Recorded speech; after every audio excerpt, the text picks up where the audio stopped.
Alright, so to conclude this chapter on the Numpy library, we're going to discuss some basic operations with Numpy objects.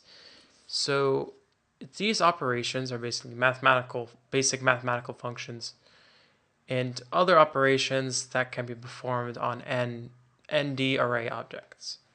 So let's do that. Let's do this.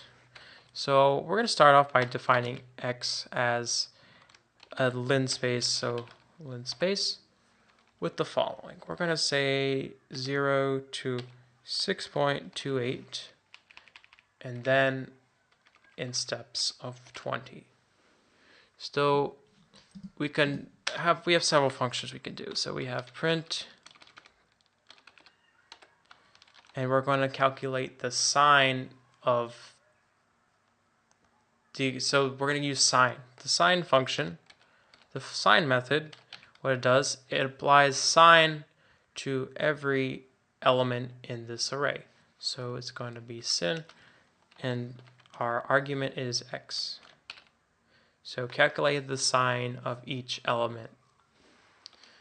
Alright, and we also have this for all trigonometric, and same for trigonometric functions, cosine. And we also have tangent. And we can also perform, so moving on, we can also perform logical operations on multidimensional arrays. So let's make a new one. Let's redefine x as something else. So let's say a range, and we're going to say 9, and then we're going to say reshape it into a 3x3 two-dimensional array or a matrix. So, and then we're going to print.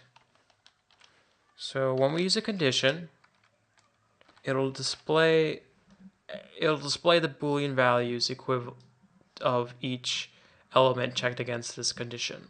So from 0 to 8, 5 and onward, sorry, are true, and the rest less than 4 are false.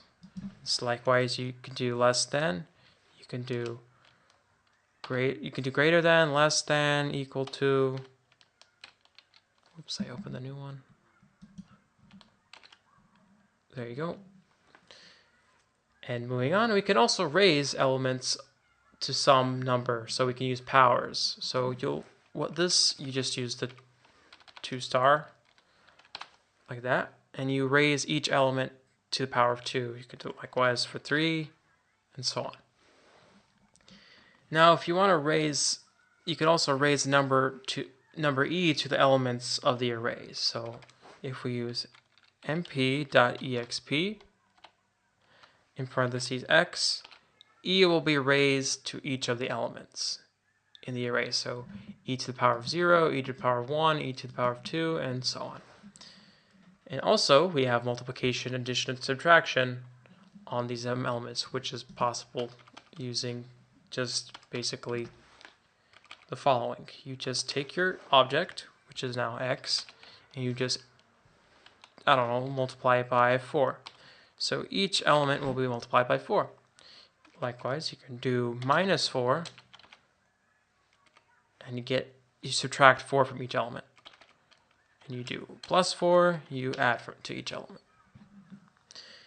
You can also have two-dimensional arrays as operands and perform the same operations on them.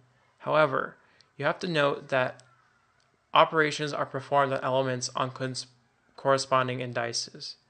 So if we make the following, so let's define a new object now. So y is going to be the following. So we're going to have mp in a range. We're going to have an a range from 10 to 19, and we're going to reshape it to a 3x3 array, matrix. So what we're going to do, let's print it first, see what it looks like. So it's a y. And now we're going to do the following. So we're going to do this first matrix times the second matrix. So each element corresponds with with the same coordinates in the array. So 0, 0 from the x from array x, from matrix x, is multiplied with the element 0, 0 in the matrix y. So 0 times 0, and so on. And you can also do the same for addition, subtraction, and multiplication. So addition, I just did multiplication, so yeah, you get the idea.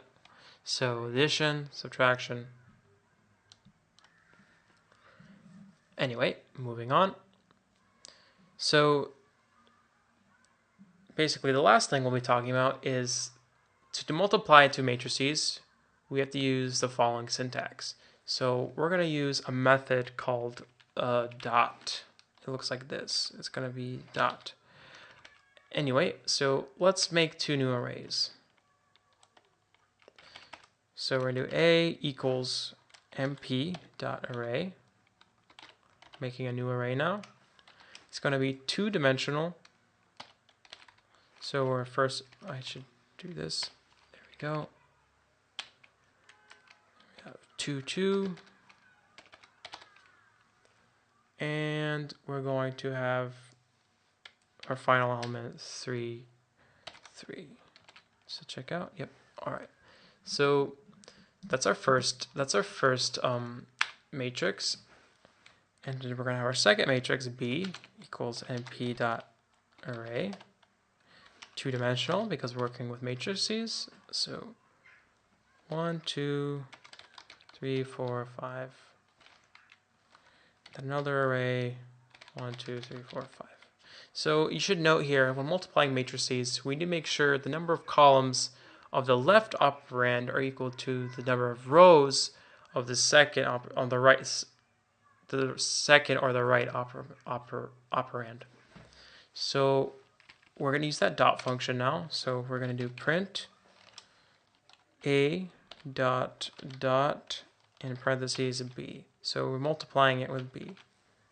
So you did 1 times, and you did dot product, multiplication of arrays, matrices. Alternatively, we can use the following syntax. So you do mp dot dot, and then our arguments are the two matrices, A and B. And you get the same result. Now there are many other operations that can be performed on multidimensional arrays, so be sure to check those out in the Numpy documentation. And that's pretty much it for this chapter.